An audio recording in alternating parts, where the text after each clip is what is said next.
Hello students, आज हम लोग डिस्कस करेंगे रसायन विज्ञान क्लास 12 के चैप्टर नंबर 8 के अंतर्गत ऑक्सोमेटालिक सॉल्ट के अंतर्गत पोटेशियम परमैंगनेट के बारे में।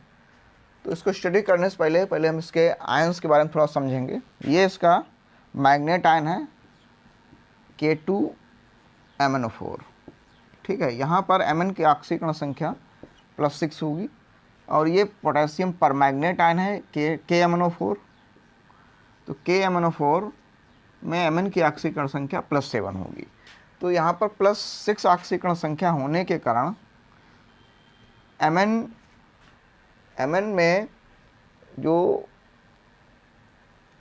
में D में एक इलेक्ट्रॉन होगा D1, इसलिए ये DD संक्रमण दिखाएगा और DD संक्रमण होने के कारण ये गहरे हरे रंग का होगा और अनुचुंबकी होगा। कैसा होगा?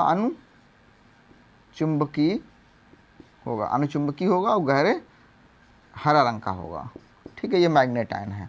अब बात करते हैं इसके चतुष्फल की, बैंगनी रंग के परमैंगनेट आयन की। दोनों की स्ट्रक्चर चतुष्फल की है, लेकिन ये हरे रंग का है, ये बैंगनी रंग का है। इसका हरा रंग जो आता है DD संक्रमण के कारण होगा। किस कारण होगा? DD संक्रमण के कारण होगा। अब चतुष्फल की जो परमैंगनेट आयन है, यहाँ पर Mn की ऑक्सीकरण संख्या +7 है, इसका मतलब यहाँ पर D 0 हो गया। जब D 0 होगा तो यहाँ पर DD ट्रांजिशन नहीं होगा। DD ट्रांजिशन संभव नहीं है। DD ट्रांजिशन के लिए इलेक्ट्रॉन होने चाहिए, इसलिए जो चूँकि यहाँ पर इलेक्ट्रॉन 0 हैं, तो जब इलेक्ट्रॉन 0 हैं तो ये कैसा होगा? प्रतिचुंबकी होगा।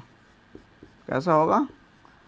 प्रतिचुंबकी होगा। अब क्वेश्चन ये आता है कि जब ये जो है यहाँ पर D ऑर्बिटल ड्यूब कोष में इलेक्ट्रॉन है नहीं और DD संक्रमण नहीं दिखा रहा है, तो ये जो है रंगहीन होना चाहिए, लेकिन रंगहीन ना होकर ये हल्के रंग का, ये बैंगनी रंग का होता है। ऐसा क्यों होता है?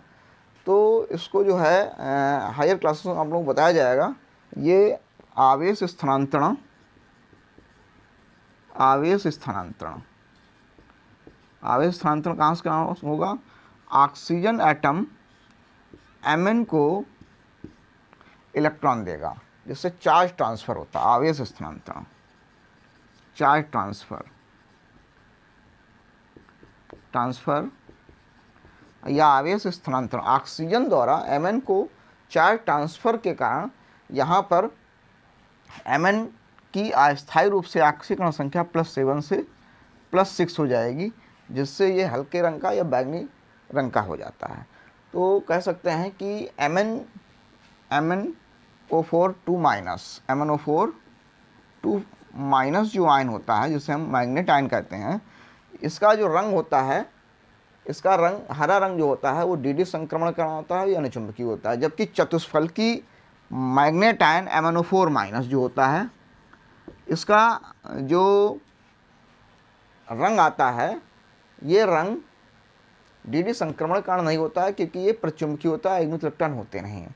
तो इसका जो रंग जो आता है वो ऑक्सीजन से Mn को आवेश स्थानांतरण या चार्ज ट्रांसफर का होता है, जिससे अस्थायी रूप से Mn की ऑक्सीकरण संख्या +7 से +6 हो जाती है और ये बैंगनी रंग का हो जाता है। तो ये इसको समझ लें स्टूडेंट्स। अब हम लोग आगे जो डिस्कस करेंगे पोटेशियम परमैंगनेट बनाने की विधि के बारे में। ठीक है, तो इसको नोट कर सकते हैं स्टूडेंट्स। अब हम डिस्कस करेंगे पोटेशियम परमैंगनेट बनाने की विधि।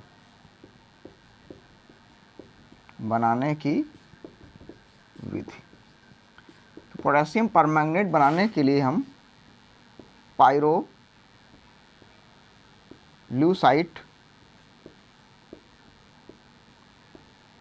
MnO2 अयस्क का प्रयोग करते हैं। पायरोल्यूसाइट अयस्क का प्रयोग करते हैं।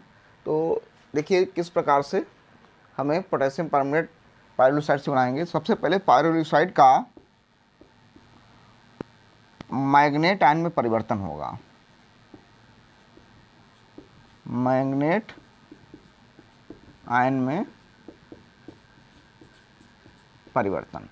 तो इसके लिए हम क्या करते हैं, जो पायरोल्यूसाइड जो होता है MnO2, इसको हम बारीक पीस लेते हैं और पोटेशियम हाइड्रोक्साइड तथा ऑक्सीकारक वायु या अन्य ऑक्सीकारक जैसे KNO3 या पोटेशियम क्लोरेट के साथ गर्म करते हैं, तो जब गर्म करते हैं तो पोटेशियम मैग्नेट हमें K2MnO4 बनता है।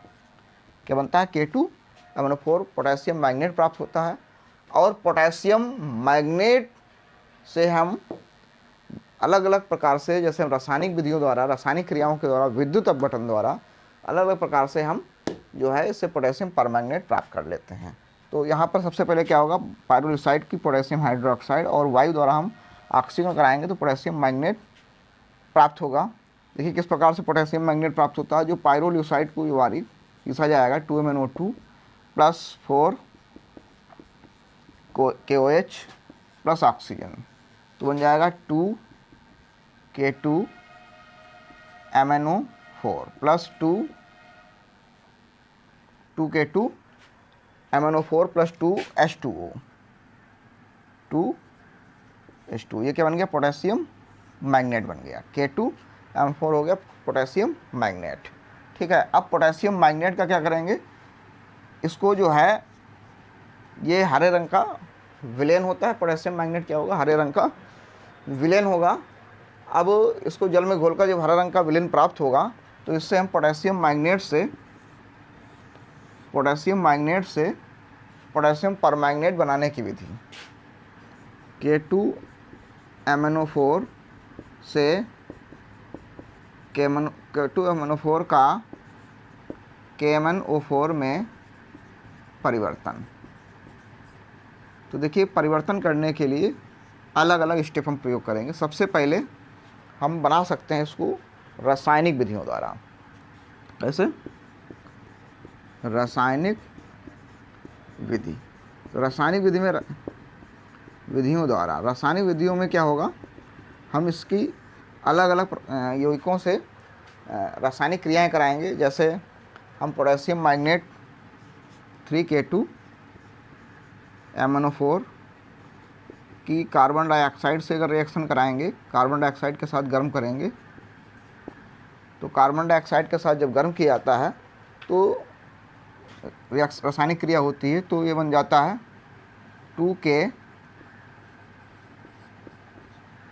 2KMnO4 बनता है प्लस MnO2 बनता है,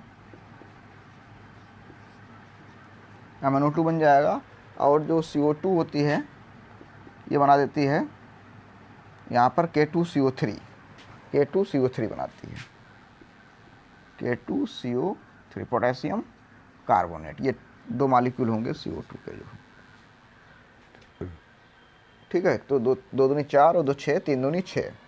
इस प्रकार से हम पोटेशियम परमैंगनेट, ये हरा रंग बैंगनी रंग का पोटेशियम परमैंगनेट बना सकते हैं, बैंगनी रंग का। ठीक, ये कैसा होगा? हरा रंग। और इसका जो विलयन में बैंगनी रंग का पोटेशियम परमैंगनेट बनेगा तो इसका क्रिस्टलन कर लेंगे पृथक करने के बाद, तो इसके क्रिस्टल प्राप्त हो जाते हैं। पहले विलयन बनेगा, बाद में क्रिस्टलन कर लेंगे। दूसरा, हम रासायनिक विधि प्रयोग कर सकते हैं ओजोन के साथ क्रिया करा के। किसके साथ में? ओजोन के साथ। 2K2MnO4 plus H2O plus O3, तो ये बन जाएगा 2KMnO4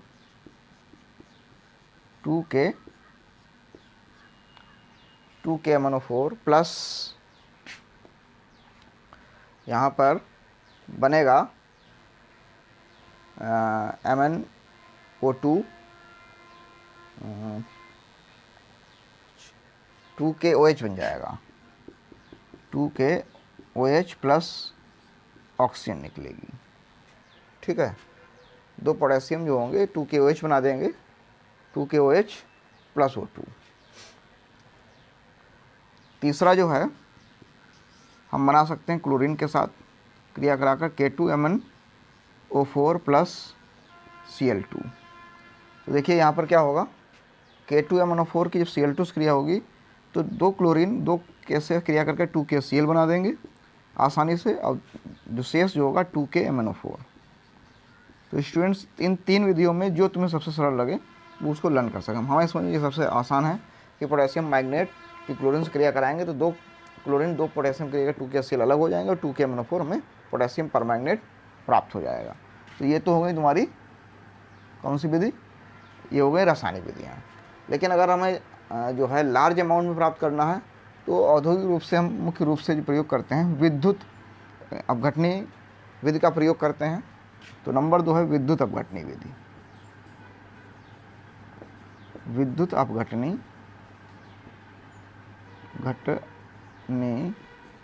विधि। विद्युत अपघटनी विधि में क्या करते हैं, एक लोहे या आयरन का बना हुआ सेल होता है और उस सेल में पोटेशियम परमैंगनेट विलयन में धारा प्रवाहित की जाती है।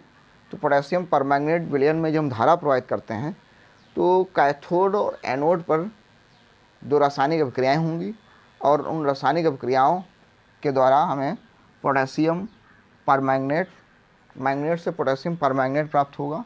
सबसे पहले एनोड पर रिएक्शन होगी। तो एनोड पर क्या होगा, MnO4 2- जो होगा वो MnO4- और एक इलेक्ट्रॉन ये निकाल देगा। ठीक है, ये इलेक्ट्रॉन कहाँ पहुँचेगा, कैथोड पर पहुँचेगा। कैथोड पर विलयन में H आयन होंगे, जलीय विलयन में। तो H आयन इलेक्ट्रॉन को गेन करेंगे और इलेक्ट्रॉन जब गेन करेंगे, ये इलेक्ट्रॉन एनोड से जो आएंगे इलेक्ट्रॉन गेन करेंगे, H2 गैस बन जाएंगे। ठीक, तो इस प्रकार से हम जो है विद्युत अपघटनी विधि द्वारा आसानी से बना सकते हैं पोटेशियम मैग्नेट, हरे रंग के पोटेशियम मैग्नेट से बैंगनी रंग के पोटेशियम परमैंगनेट को आसानी से बना सकते हैं विद्युत अपघटनी विधि द्वारा। अब यदि हमें प्रयोगशाला में बनाना है तो प्रयोगशाला में बनाने के लिए हम क्या करेंगे, तो देखिए प्रयोगशाला विधि में हम परऑक्सो डाइसल्फेट लवण होता है और परऑक्सो डाइसल्फेट लवण का मैंगनीज लवण का परऑक्सो डाइसल्फेट लवण द्वारा ऑक्सीकरण किया जाता है। तो ऑक्सीकरण करने पर हमें पोटेशियम परमैंगनेट प्राप्त होता है। प्रयोगशाला विधि में हम पारोडाइसॉइड का यूज नहीं करते हैं, वहाँ पर हम लवण का यूज करते हैं, जैसे मैग्नीशियम सल्फेट, मैग्नीशियम क्लोराइड या सल्फेट लवणों का प्रयोग करते हैं। तो वहाँ पर क्या होता है कि जो सल्फेट या क्लोराइड जो लवण होते हैं, ये लवण जो होते हैं परऑक्सो डाइसल्फेट द्वारा ऑक्सीकृत हो जाते हैं और ऑक्सीकृत होने के बाद जो है पोटेशियम परमैंगनेट या बैंगनी रंग के मैग्नेट आयन में परिवर्तित हो जाते हैं।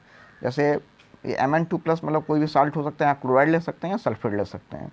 और ये परऑक्सो डाइसल्फेट लवण है 5H2O3 2-।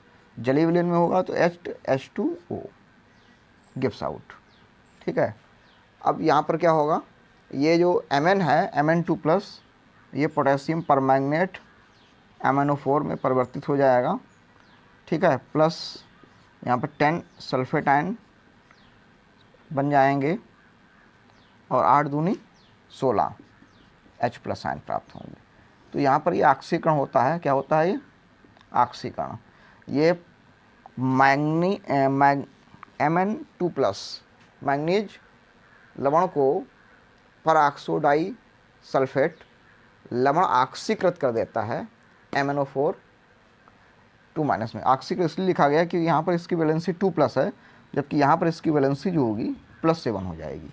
तो ये ऑक्सीकृत कर देता है, परऑक्सो डाइसल्फेट लवण Mn2+ को ऑक्सीकृत कर देगा MnO4 में। ये इसकी लैब प्रयोगशाला विधि है।